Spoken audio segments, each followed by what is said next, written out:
Boom. Come on. We're live. But are we clean? Is the video good? Is the audio good? Gentlemen, in the chat, let me know. Oh, we're dropping frames. Is it good, though? What do we see? Hold on. I'm checking the live stream. Hold on, I'm making sure we're good. We've had plenty of Matrix attacks over the past couple of months, so I just want to make sure we're good for the ladies and gentlemen in the university. We good? It looks good. Come on! We're on fire! What's going on, ladies and gentlemen? Good to see you guys again. Correct, Ollie. I'm on the desktop. The desktop is a little bit more powerful. Got a little bit more munition for the streams. Looking good? Fantastic. I know I'm always looking good. It's just the camera that could be off a little bit. Sounds good? Looks good? Fantastic. All right, gentlemen. We got the sweet spot. So, real quick, university meeting again. Ladies and gentlemen, good to see you guys watching live. Make sure you guys like, comment, active in the chat, ask me things, etc. Because we got to be able to continue to get this engagement up so we can get the algorithm to push us out to the newer, younger audiences out there, because right now they've got James Charles getting thrown in their faces, Kai Cenat, a bunch of people are not going to teach them nothing good, nothing valuable. Let's get some good energy, some good content, some good sales juice out to these people. So today's university meeting, what are we going to go over? Okay, as you can see by the title, we're going to talk about telesales, right? Why telesales? I'm going to give you something that's so valuable to your life in sales, if you do sales, and still outside of sales, even if you're not in that, let's call it profession, okay? Because the reality is every single business is just sales, right? Whether you're a sales rep or you actually run a business, all you're doing is sales. A company is the ability to sell a product or a service. If you can't sell something, doesn't matter if it's the most fantastic product, doesn't matter if you've done the most research, doesn't mean if it's at the lowest cost, doesn't matter if it's the one that people are going to love the most. If you cannot sell it, you're not going to make any money, right?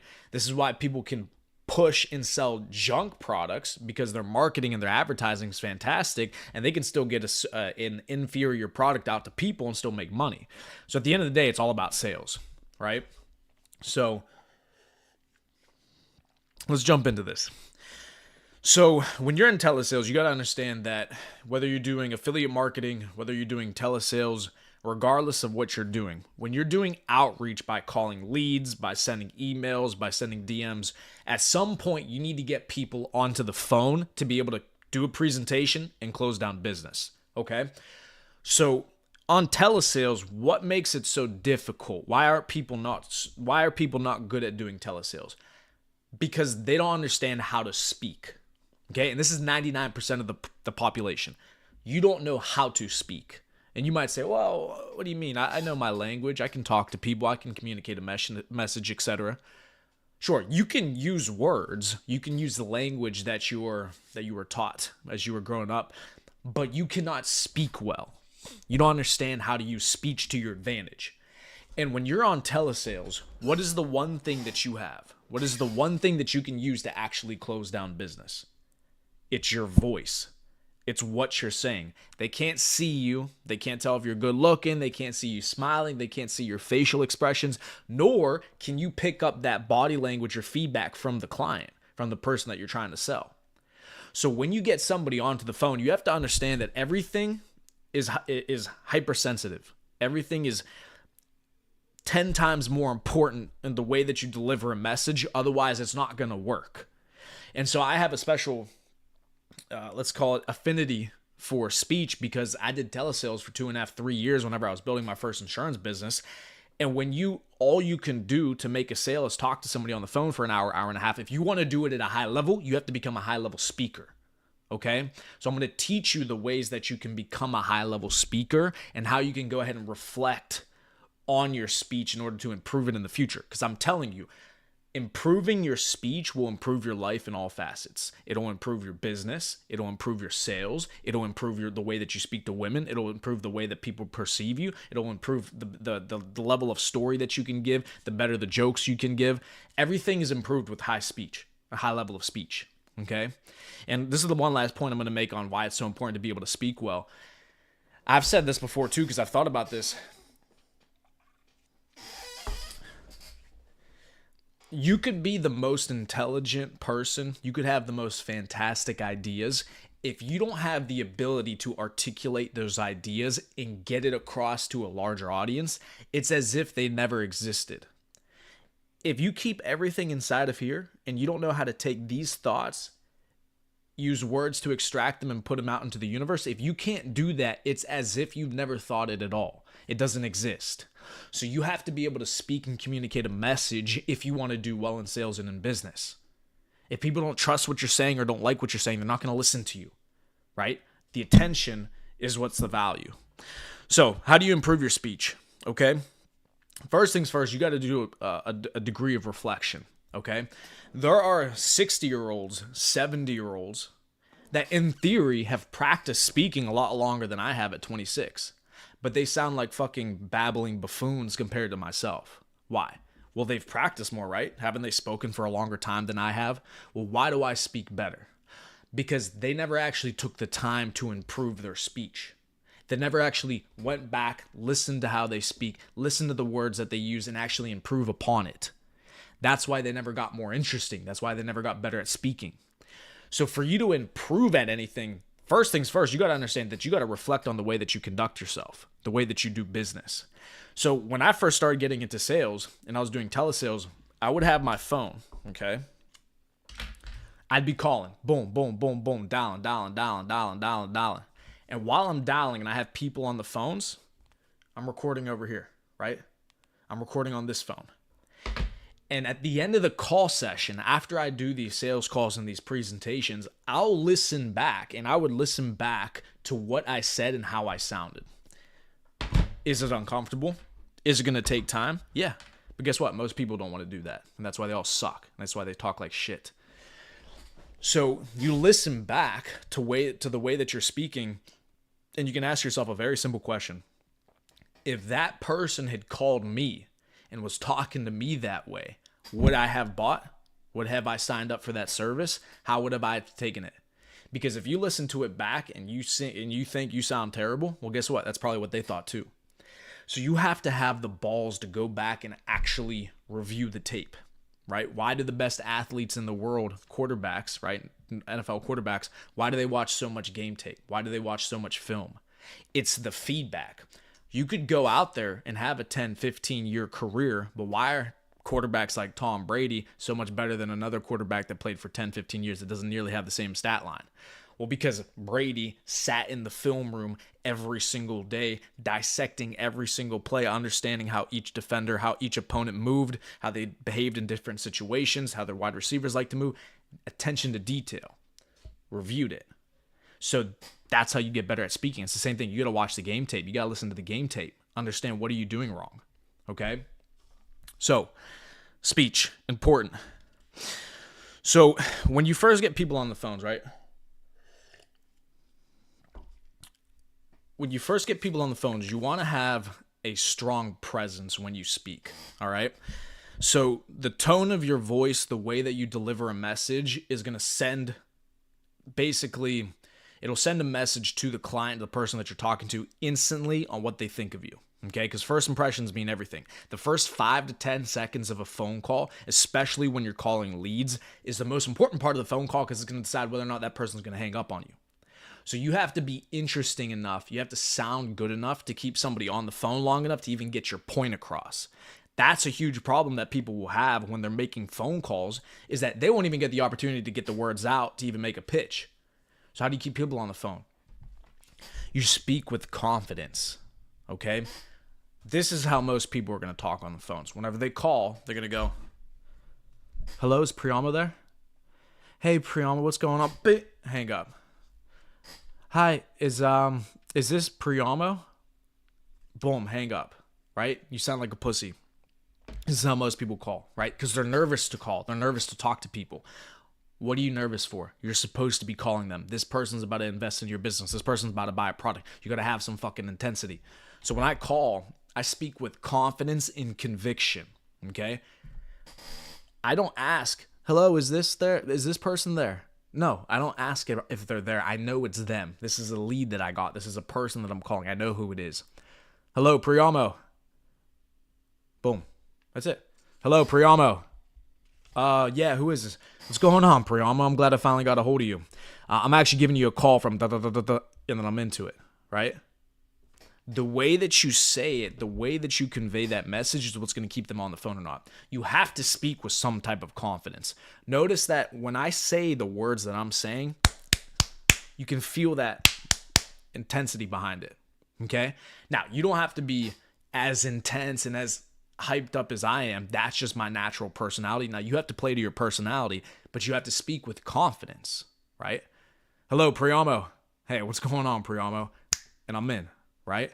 Confidence, conviction, speak with some weight behind your voice. When you're timid and you don't say things loudly, things aren't going to come across as confident. They're not going to come across like you're a professional, like you're an expert. Why would they listen to you then? If somebody called me and they sound all timid and hesitant, I'm not going to stay on the phone with them. And I'm somebody who would spend money because I have money, right? So you want to talk to people like me. Well, if you want to keep me on the phone, you got to sound like you're an expert, like you're somebody I should be listening to. Do you understand me? I'm giving you guys fucking game. This is how I made, hundreds and hundreds of thousands of dollars in sales just myself in 1 year. Okay. So confidence, right? The second thing you got to keep in mind is tone. And I actually saw in the chat, Bobby was saying it. So what effect does your voice tone have on a phone call? Tonality is everything, okay? Tonality is everything in sales. And I'll give you an example why. In a sales organization, right? So my first brokerage that I had built it up to 65 people, did $2.5 million in business last year. Literally multi-million-dollar business, okay? 65 people in the organization, including myself, all had the same exact phone script. The same exact phone script, same language, same leads, same everything. But somebody like me would take that script and take those leads and those clients and go write $40,000 in business for the month. Someone else using that same script, same leads, same everything as me, it would write $1,000 in business for the month. So what possibly could be the difference? It's the tonality. It's who's delivering the message. The way that I deliver the message is going to elicit an emotion in the person that I'm talking to that's going to be favorable for me to be able to close a deal. But if you're sitting there and you have the same words as me and you're just sitting here, hello, Priamo. Hey, Priamo, I'm glad I finally got a hold of you. I was actually giving you a call from da-da-da-da-da. And did they mention I'd be giving you a call? They did? Awesome. So, yeah, I was calling you because da-da-da-da-da. Everything's the same. Everything sounds the same. Everything's direct. Everything's robotic. This is how people talk, right? You have to speak with some tone. You have to speak with some inflection. Throw some pauses in your speech, right? So, for example, whenever you introduce yourself at the beginning of a phone call, you always want to pause after your name because you want to let them know you're important, okay? You have to let them know that you're important. If you're not important, then why would they listen to you? So I'll say, hey, this is Priamo Persichetti from da-da-da-da, and then I'll go into it. Why? Because I want them to hear my name. I'm important. I'm busy. I'm in control. I got things to do, okay? So tonality is incredibly important. Okay, so work on your tonality. Make sure you can deliver a message in a way where you're going to elicit the correct emotion. Because sales is just emotion, getting people emotional to make a decision to buy. All right, so we talked about some of the mindset things. Always get people on the phone to close deals. Okay, another thing to keep in mind, and then we're going to go into actual things that you can implement. So you have to use assumptive language when you speak, right? Everything is assume. You would be shocked at how easy it is to get people to do what you want them to do if you just assume they're going to do it, okay? So when you're being polite, and this is the way that most people are raised, you're going to ask people, hey, do you mind if you could do that? Or, hey, can you do this for me? Or I think this, but, you'll use a lot of this passive language that is going to then in turn give them the impression that they don't have to do something. Well, if I'm trying to sell you something and I'm trying to make money and I want to get rich, I'm not going to leave it up to you to decide whether or not I'm going to make that money. I'm going to tell you what you have to do so I can close down a fucking deal. Okay? This is the difference between fucking savages and passive motherfuckers. You want to make money? Guess what? You got to take it from somebody else. All right? Excuse me for being direct and blunt, but that's the reality of it. If I want to get rich, if I got to make money, I'm not the US fucking treasury. I'm not the US fucking, mint. I can't print dollars. I got to take it from somebody else. So if I want to take money from you, I'm not going to ask you if I can. Okay? So how do you take money from somebody? You assume it. You assume that they're going to buy what you have to offer. They're on the phone with you, aren't they? All right, well, assume they're just going to do it. Why wouldn't they do it, right? Your product's so fantastic. You believe it in so much. There's no reason that they wouldn't get it. So you assume everything from the beginning of the phone call, right? So like I was saying about not asking, hey, is this person there? Hey, do you know if this person doesn't? No. Hello, Priamo. I'm assuming it's you. It's you. I'm talking to you. Why would I assume that it's me? Because in the U.S. especially, you don't know who else is trying to call them. Maybe debt collectors are trying to call them. Maybe they got a crazy ex-boyfriend that's trying to fucking kill them. You don't know why people are getting phone calls. You don't know why they'll be nervous to disclose their name to you. So if you say the first thing on the phone call, hello, is Priyamo there? No. Who is this? They don't know who it is. Hello, Priyamo. Yeah, who is this? Hey, Priyamo, I'm glad I finally got a hold of you. This is Priyamo Persichetti. I'm actually giving you a call and then I'm in, right? I'm talking. So assume everything. Another way to assume something, right? To gain control on the phones, because you always want to maintain control. Instead of asking people to do things, you tell them to do things. So you need to remove passive language from your vocabulary. So for example, right? Let's say you're about to give a presentation to somebody and you need them to write something down. Easy way to gain control is to tell them to get pen and paper. So I do this all the time in my presentations and my sales.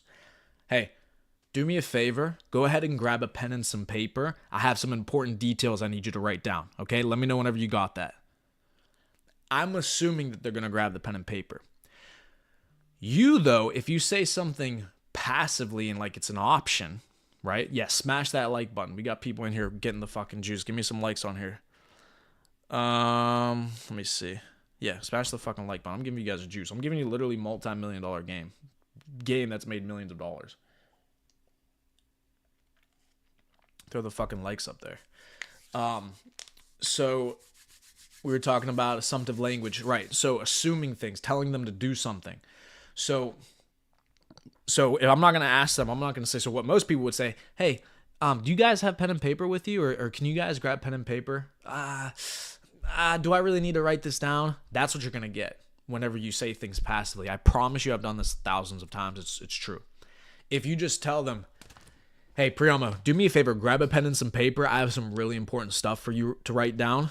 Okay? Just let me know whenever you have that. Okay, all right. Like, you just assume it. You just tell them, go grab that. Another thing that can happen on telesales, I'll just give you some examples. Sometimes people, because you can't see them, they'll be listening to the radio, they'll be listening to the TV, and you're trying to give a presentation, you're trying to sell them something. If you hear background noise or background commotion, this will happen a lot more often than you think, tell them to turn that shit off. Boom, another way to gain control, right? Because you want control on the phones to make a sale. So I'll say, hey, Bobby, real quick, that TV in the background is super loud. I just can't hear anything you're saying. Do me a favor. Go ahead and shut that off so I can make this really quick for you, okay? Okay, sure. Turn it off. Right? Not, hey, Bobby, that TV's really loud. Can you turn that down a bit, or do you mind turning that down? No, I'm watching TV. Just keep going with what you're saying. That's what they're going to do. They're going to just walk all over you.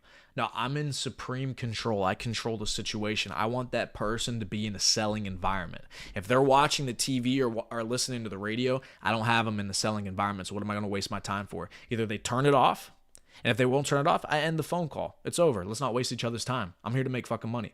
So if I have you in a situation where it's not a selling environment, I'm going to either turn it into a selling environment, or I'm going to get you the hell off the phone. I'm going to call the next person. Does that make sense? So you got to have some balls. You got to tell people, you got to direct people, you have to have control. Okay? So always use assumptive language. Assume. Okay? Never say words like I think, I can, maybe, please, oh, I'm sorry, right? People aren't paying you for what you think. When people are buying a product or service from you, for example, like let's use a doctor, for example. You don't go to the doctor for what they think you might have going on and what you think would be the correct solution for your ailment, for your health issue. No, You go to the doctor for what they know, for their level of confidence, for their expertise. So I would never be on the phone trying to sell somebody and telling them, hey, listen, I think this would be the best idea for you. No, they don't care about what you think. That's not an expert. I'm going to tell them what the best thing is for them. I'm the expert. I'm advising them. Here's what we're going to do, right? Here's the problem that you have. Here's the problem that I've created for you, that I've brought to your attention. And I'm not going to say, hey, I think you really should do this, but it's up to you. No, I'm assuming it. Hey, here's this problem. I've just built up this problem to you. This is what we're going to do to fix this, okay? I'm assuming it, right? So, for example, life insurance, the main sales that I've done. You would say to somebody, hey, do you know how much a in-ground burial is nowadays? Oh, well, like $10,000. Okay, so you're actually pretty close. It's about $15,000 to $25,000, right? And here's the thing. The problem with that is right now you have no coverage to pay for something like that. So it's going to end up becoming your kids. They're going to be coming out of pocket $10,000, $15,000, $20,000, $25,000 to be able to pay for your funeral. And listen, I don't know about you guys, but I don't have just $15,000, $25,000 laying around for a funeral. Now, of course I do, but I'm not going to tell them that. I'm going to try to relate to them. But I'm sure you guys don't have that either, right? Yeah, no, that'd be a big problem. Exactly. So that's why we're going to go ahead and do this and make sure we get that taken care of. You see what I'm saying? I'm assuming everything. I know they have a problem. I'm telling them they have a problem. I'm making them understand it, and then I'm going to assume that they're going to take the solution. Okay? Does that make sense?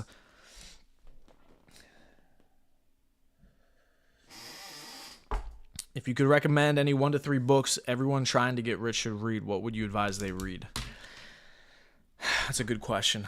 I would start with leadership books because that's what I started with. And I would start with leadership books because if you can become a fantastic leader, you'll understand how to build a business and you can get rich. So I've never even read a single sales book, ever. That's right hand up to God. I've never read a single sales book. Because in my mind, I don't need to read a book to learn how to sell. I just need to get the right mentorship from somebody who's done it at a high level, which I have. What's more important to me is once I've learned how to sell at a high level, understanding how to develop myself as a leader. So the first book I read whenever I started making a lot of money was The 21 Irrefutable Laws of Leadership. Let me see if I can actually put that in the chat. I'll put it right here. It's The 21 Irrefutable Laws of Leadership. I would read that. That's how you get rich. If you can become a fantastic leader, you can galvanize people around you to do things that you want to do, then you'll get fucking rich. But you need people around you. You need a network. You need people that you can go to war with. Okay, so assumptive language. Everything is assumptive. Don't do, I think, you should, if you can, please, I'm sorry. Here's one last thing I'll talk about speech too. This is super important. When you're in a position of expertise and you're trying to sell somebody something, you don't want to be over apologetic. This is another huge problem I see people do whenever I was training them, is they'll apologize for everything. Oh, I'm sorry about that. Oh, my internet's slow. Oh, I'm sorry, I made a mistake. Oh, I'm sorry, I spelled that wrong. Oh, I'm sorry. Here's what I'm sorry does. It's not being fucking polite. When you say I'm sorry too much in a position of power or where you're supposed to be the expert on something, apologizing is admitting that you'd made a mistake, right? Why would you apologize? You apologize because you made a mistake. Well, if you're consistently apologizing about things, that means you're consistently making mistakes. Are you now an expert? Are you somebody that they can trust? I hate whenever people over apologize in presentations and in sales and on the phones. Nothing's going wrong. You've done nothing wrong. Okay. Your internet could be fucking blown up. Your computer's overheating. You can't type anything into an application. Things aren't working. You never tell the client that. Hey guys, give me a few minutes. I'm just filling out a couple of important details. But in the meantime, just tell me a little bit about your family. What you guys been doing this week? Build some rapport. I'm never going to say that my internet's slow right now. Oh, my computer's not working. Oh, I'm sorry. I spelled that wrong. Can you do that for me again? Instead of saying, oh, I spelled something wrong, I apologize. Could you spell that again for me? I'm going to say, oh, I missed that last thing. Go ahead and repeat that. Or, oh, it cut out for a second there. Go ahead and repeat that. right? Now I'm just maintaining the expertise, the confidence. Hey, it just didn't come through. Go ahead one more time. It's how much better does that sound as opposed to, oh, I'm sorry, guys. I think I wrote that down wrong. Can you say that one more time for me? No, I'm going to say, oh, I missed that. Go ahead and repeat that for me. Beautiful. Thank you. All right. You see what I'm saying? It sounds so much better. So everything's assumptive. Everything's confidence. Everything's conviction. Very simple things to understand. Okay. One last thing I'll go over with the telesales or when you're on the phones. So you're busy, you're important, you're in control. And by the way, if you guys aren't sitting here with pen and paper taking notes, you're wasting your time, right? Note takers are money makers. I've taken so many fucking notes in my career from mentors, sales trainings, trainings I've done, from YouTube videos I've seen. Always taking notes. So take notes. So you're busy, you're important, you're in control. You understand? You're busy, you're important, you're in control. So what does that mean? So when you're talking to somebody on the phones or you're setting an appointment, you're doing anything, you want to make sure you build yourself up to be busy. Why? Well, because if you're busy, it means a lot of other people are doing what you're going to ask this person to do. People want to do what other people are doing. They don't want to think that they're the only person in the whole country that's on your schedule to do something that you're trying to sell them. Because then they're going to think to themselves, why the fuck would I do this if nobody else is doing this?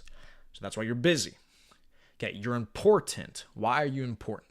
Because if you're important, they're going to have people romanticize things. People, when there's mystery, they tend to overinflate who you are as an individual. This is why keeping a degree of mystery to yourself is so powerful. It's actually one of the laws in the 48 laws of power.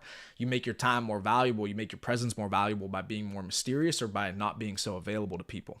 So when you're important, you build yourself up to that person in their mind. So you want to make them feel like you're important. If you're important, they should listen to you. They should buy what you're telling them to buy. And then in control. The reason you always stay in control is because if you don't have control of a situation, you're never going to be able to close somebody down on anything. So you have to be in control the whole time. This is why I close at such a high rate. Because I am so fucking in control from the second that I get somebody on the phone to the time I close a deal. It is absolutely ridiculous, right?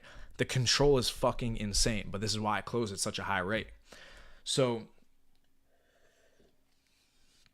how do you come across that way? So when you're on the phones, right? Let's say you're booking an appointment. You're booking an appointment for somebody to meet with them on Zoom and to close down a deal.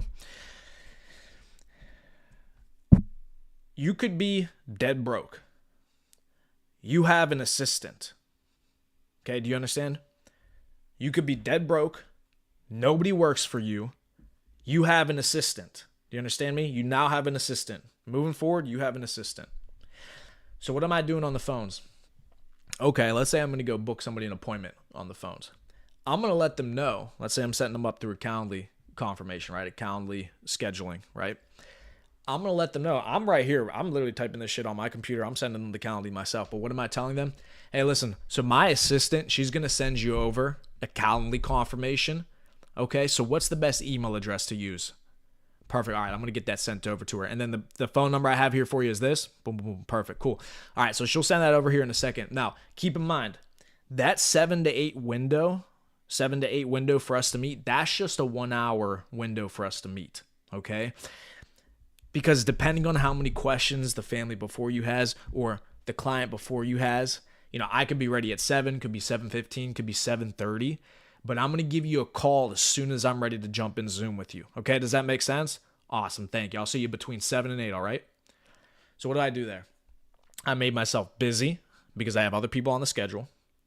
I'm important because I have an assistant. I have an assistant. I must be making money. I must be pretty important. I must be so busy, right? And so important that I need people to handle my shit for me. And I'm in control, right? Because the whole time I'm directing the conversation. And when I was ready for them to respond, I had them respond by asking them a question. Does that make sense? It does? Perfect. All right, I'm going to give you a call between 7 and 8. I'll see you then. So this is the difference. If you're not speaking like this, if you're not delivering your message in this way, you're not going to be as effective as I am, right? Because everything is hyper, it's calculated, and it's amplified when you're on the phones. Everything needs to be fucking pristine, right?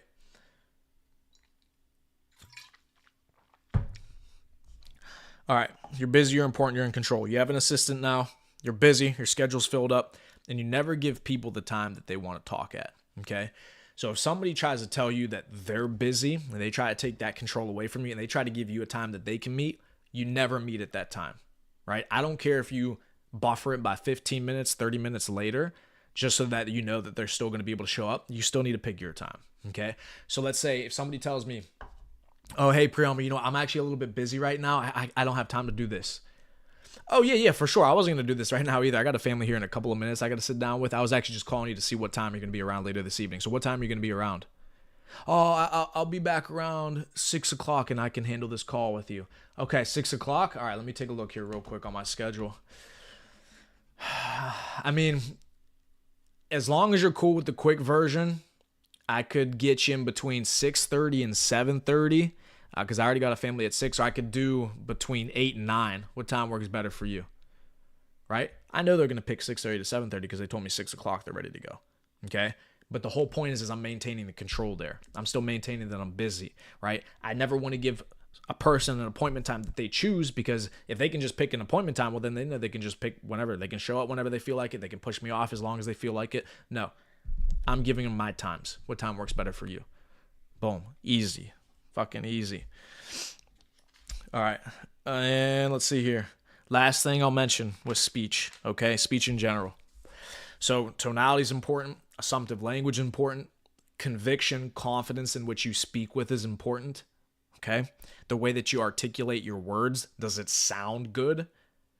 Can you actually understand what you're saying? Right? The more articulate you are helps. Removing filler words from your speech is the last thing I'll mention, okay?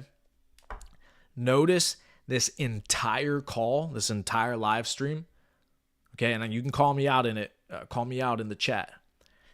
How many times did I say How many times did I hesitate? How many times did I go and was unsure of myself? But how many times in just normal conversation do you say that? Do other people say that? When people are hesitant and they're not sure of themselves, they use filler words because they're nervous to leave space, to leave silence in the air. If you're confident, you don't care to do that. You don't use filler words. If I don't have anything to say, I'm sitting here, I'm like this.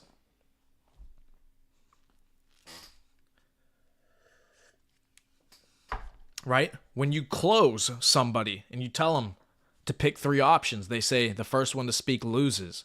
It's the same thing, right? Okay. Option A, boom, boom, boom. Option B, boom, boom, boom. Option C. So out of those 3 options, then which one were you going to go ahead and start with?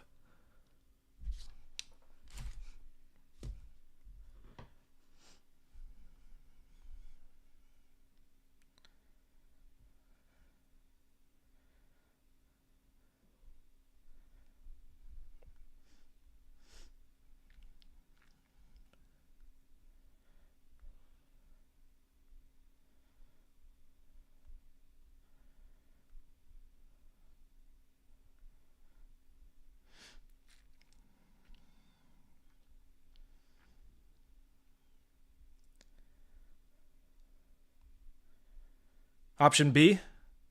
You guys want to go with B? All right. Cool. Let's go ahead and pull this up for you guys then. I'm not talking. You speak first. I don't care. I'll be silent. You understand? So, there you go. I just gave you guys a bunch of fucking game. That'll translate to all areas, aspects of your life. Just become better at speaking. You become a fantastic speaker, a fantastic orator. You're able to deliver a message in a way where you can hype people up. You can make them feel a certain emotion, etc., etc. You become much more powerful as an individual, as a leader, as a businessman, as a salesperson. Work on your speech. All right? All right, ladies and gentlemen. Good shit today. Let's go make some fucking money this week. All right?